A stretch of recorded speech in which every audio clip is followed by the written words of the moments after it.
Assalomu alaykum akalar, opalar. Mana shu ukomiz ustiga 1 tonnalik temir tushib ketgan. Shu ko'rib turibsizlar, hollari qanday holatda hozir yotibdi. Nima bo'lganini hozir o'zlari aytib beradi. Assalomu alaykum ukajon. Assalomu alaykum aka. Ukajon, nima bo'ldi sizga?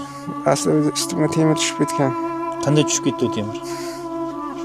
Temir o'zi tushib ketishiga sabab o'zimizning bolalar sababchi bo'ldi. Bu yerga ishga borgandim, ishga chaqirgandim. Xalturaga, svarkashiga, svarka qilib turgandim.